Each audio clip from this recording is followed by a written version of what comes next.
Hello everyone. दोस्तों चलिए जानते हैं आज के वीडियो में भारत की 11 शास्त्रीय भाषा के बारे में। एग्जाम में यहां से भी सवाल कई बार देखने को मिलता है, स्टैटिक का टॉपिक है, जरूर देखिएगा।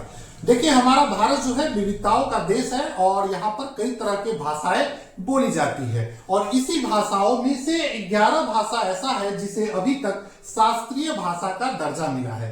शास्त्रीय भाषा का दर्जा देने का उद्देश्य क्या है? इसका उद्देश्य है भाषा का संरक्षण और विकास करना। ठीक है, तो इसी के क्रम में 11 भाषा को शास्त्रीय भाषा का दर्जा अभी तक मिला है। तो चलिए देखते हैं। सर्वप्रथम तमिल भाषा को 2004 ईस्वी में शास्त्रीय भाषा का दर्जा दिया गया था। कब दिया गया था? तो 2004 ईस्वी में सर्वप्रथम दिया गया था। तो ये सबसे इंपॉर्टेंट है। तमिल भाषा जो कि तमिलनाडु और पुडुचेरी में बोला जाता है, तो इतना पॉइंट आपको ध्यान रखना है।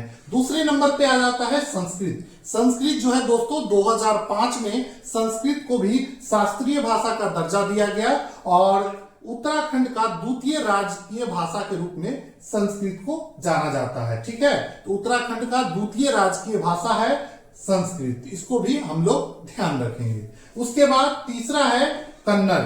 ठीक है, कन्नड़ जो है दोस्तों इसे 2008 में शास्त्रीय भाषा का दर्जा प्राप्त हुआ है और ये कर्नाटका में बोला जाता है। ठीक है, चलिए उसके बाद अगला है, चौथे नंबर पे है तेलुगु। तेलुगु को दोस्तों 2008 में शास्त्रीय भाषा का दर्जा मिला।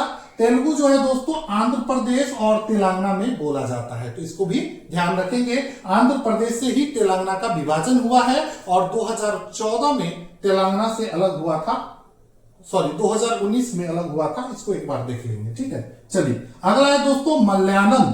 मलयालम को भी दोस्तों 2013 में शास्त्रीय भाषा का दर्जा दिया गया और केरला और लक्षद्वीप में यह भाषा बोला जाता है मलयालम। ठीक है, तो इसको भी ध्यान रखेंगे। उसके बाद छठा भाषा है उड़िया।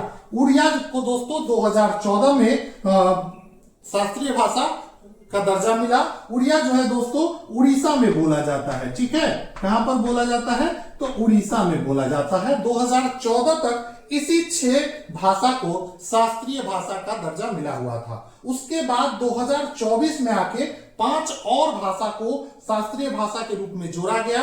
तो देखिए 2024 में जो नाम जुड़ा है वो 5 भाषा कौन कौन से हैं। ठीक है, तो 7वें नंबर पे जोड़ा गया मराठी को। मराठी दोस्तों महाराष्ट्र और गोवा में बोले जाने वाला भाषा है और इसे 2024 में शास्त्रीय भाषा का दर्जा दिया गया। उसके बाद आता है पाली। पाली को भी दोस्तों 2024 में ही शास्त्रीय भाषा का दर्जा मिला। पाली जो है दोस्तों बौद्धों के बीच बोले जाने वाला भाषा है। वैसे आधिकारिक रूप से ये किसी राज्य में नहीं बोला जाता है, बुद्ध धर्म से ये संबंधित है। ठीक है, तो 2024 में पाली भाषा को भी शास्त्रीय भाषा के रूप में दर्जा दिया गया। ठीक है, उसके बाद है दोस्तों प्राकृत भाषा। प्राकृत भाषा ये हमारे भारत का प्राचीन भाषा है और 2024 में इसे भी शास्त्रीय भाषा का दर्जा दिया गया।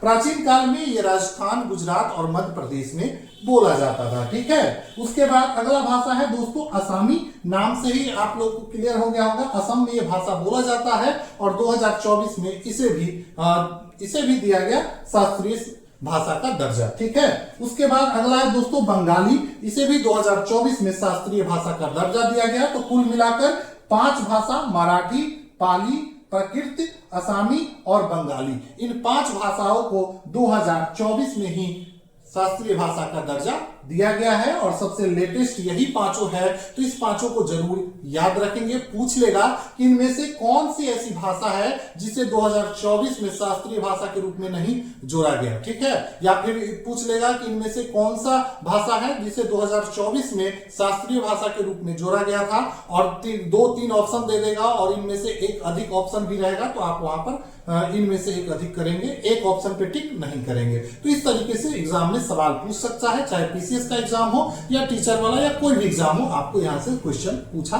जा सकता है। ठीक है, तो आप इसको जरूर देख लिए होंगे और किस राज्य में कौन सी भाषा बोली जाती है वो भी आप लोग देख लिए होंगे। एक सवाल जाते जाते हम आपको पूछना चाहेंगे, आप लोग जरूर कमेंट में बताइएगा। सवाल है कि बिहार का द्वितीय राजकीय भाषा कौन सा है?